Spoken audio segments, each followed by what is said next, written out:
Hello friends, कैसे हैं आप सब। तो डियर, आज का जो क्लास है ये हम लोगों का प्रैक्टिस सेट का है। तो चलिए हम लोग आज के क्लास में झारखंड जीके का कुछ इंपॉर्टेंट क्वेश्चन को डिस्कस करते हैं। पहला क्वेश्चन है आपका, झारखंड में राज्य के कुल क्षेत्रफल का कितना प्रतिशत वन है।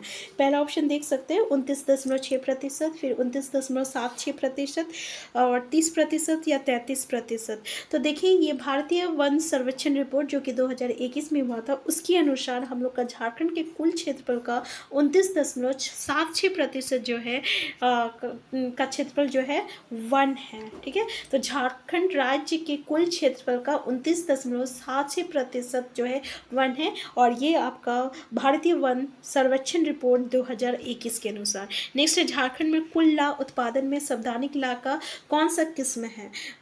वैशाखी है, जेठवी है, कतकी है, अगहनी है। तो हमारा करेक्ट आंसर क्या हो जाएगा। तो देखिए कुल ला उत्पादन कितना होता है, तो आपका 82% होता है, 82% होता है, और ये जो है आपका वैशाखी किस्म का है। नेक्स्ट है, इसमें से देखिए कौन सा सही है कौन सा गलत है, ये हमें बताना है। तो ये जो हरी पहाड़ी है ना, और ये आपका हरी पहाड़ी धनबाद दिया हुआ है। हमारा इसमें करेक्ट आंसर क्या हो जाएगा। हाँ, और त्रिकुट पहाड़ी कहाँ है, तो ये आपका देवघर में है। ठीक है, साहिबगंज नहीं है, ये देवघर हो जाएगा। और दुधवा जो है ना, ये आपका दुमका हो जाएगा। ठीक है, दुमका हो जाएगा। और पारसनाथ तो पता है ये आपका कहाँ है, पारसनाथ पहाड़ी, तो ये आपका गिरिडीह में है। हमारा पहला जो करेक्ट आंसर हो जाएगा हरी पहाड़ी, ये जो है ये आपका धनबाद में है। फिर तोपचाची जो है, और तोपचाची अभ्यारण्य, ये जो है ये हमको धनबाद में ही देखने को मिलेगा। तो ये पहला जो है ये करेक्ट आंसर है। त्रिकुट पहाड़ी कहाँ है, तो जल्दी बताइए। देवघर में है। दुधवा पहाड़ी कहाँ है, दुमका में है। पारसनाथ आपका गिरिडीह में है। तो याद रखिएगा, पारसनाथ तो बहुत ही इंपॉर्टेंट है। नेक्स्ट है, अम्बेडकर पार्क किस स्थान पे, दुमका, हजारीबाग, साक्षी, सिल्ली। तो भाई ये तो हमारा जो है हजारीबाग में, आंसर बी हो जाएगा। नेक्स्ट क्वेश्चन है आपका कि झारखंड की दूसरी सर्व प्रमुख फसल कौन सा है, गेहूँ, मक्का, गन्ना, जौ। तो दूसरा जो है सर्व, ये हमारा पहला जो है ना ये धान है, दूसरा जो है ना ये मक्का है। ठीक है, और चौथा तीसरा जो है ना ये आपका जो है हाँ, पहला क्या है, धान है, फिर मक्का है, फिर गेहूं है। तो हमको दूसरा पूछा, तो करेक्ट आंसर क्या हो जाएगा, मक्का हो जाएगा। नेक्स्ट है, पायराइट के उत्पादन में झारखंड का भारत में स्थान है, पहला, दूसरा, तीसरा, चौथा। तो कौन सा स्थान है, तो ये याद रखिएगा पहला स्थान है। यानी कौन कौन सा, यूरेनियम हो गया, कोकिंग कोल हो गया, और पायराइट, ये तीन में यूरेनियम, कोकिंग कोल, पायराइट, इसमें झारखंड जो का उत्पादन जो है पहला है भारत में। नेक्स्ट है, किस राष्ट्रीय राजमार्ग को झारखंड की जीवन रेखा कहा जाता है। तो NH-33 जो है ये इसको झारखंड का जीवन रेखा कहा जाता है। ठीक है, ये पूरा मतलब सबसे पहले क्या था, झारखंड की सबसे लंबा जो राष्ट्रीय राजमार्ग था ये आपका NH-33 था। इसलिए हम लोग इसको जो है मतलब झारखंड का जीवन रेखा भी कहते थे, जीवन रेखा भी कहते हैं। ठीक है, झारखंड का जीवन रेखा भी कहते हैं। लेकिन अभी प्रेजेंट में झारखंड का सबसे लंबा राष्ट्रीय मार्ग कौन सा अगर पूछ लिया जाए, तो NH-20 से है, NH-20 से। इसका जो लंबाई है ना ये 391.6 किलोमीटर है। और अगर NH-33 का पूछ लिया जाए तो 333.50 किलोमीटर है। तो इस तरीके से देख सकते हैं NH-20 जो है अभी सबसे लंबा है। ठीक है, नेक्स्ट है, महात्मा गांधी का प्रथम बार झारखंड आगमन कब हुआ था, 1915, 1916, 1917, 1920। तो सबसे पहले 1917 में आए थे, जो कि आपका श्याम कृष्ण सहाय के निमंत्रण पे आए थे, ये उन्हीं के घर पे रहे थे। और ये जो है आपका 21 दिन तक झारखंड में रहे थे, जब 1917 का जो चंपारण आंदोलन हुआ था।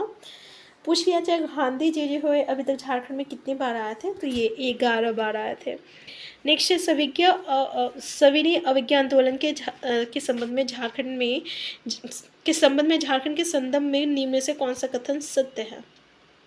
पहला, संथाल परगना में इसका नेतृत्व विनोद नंद झा, प्रेम नाथ डे, सेल बारा राय, द्वारिका नाथ मिश्र व मोतीलाल केजरीवाल द्वारा किया गया। नेक्स्ट है, इस आंदोलन के दौरान KV सहाय, नीलकांत चटर्जी एवं जीमुत वाहन सेन ने विधान परिषद से त्यागपत्र दे दिया। नेक्स्ट है, झारखंड की सरस्वती देवी, मीरा देवी एवं साधना देवी ने बिहार की महिलाओं को संगठित करने का कार्य किया।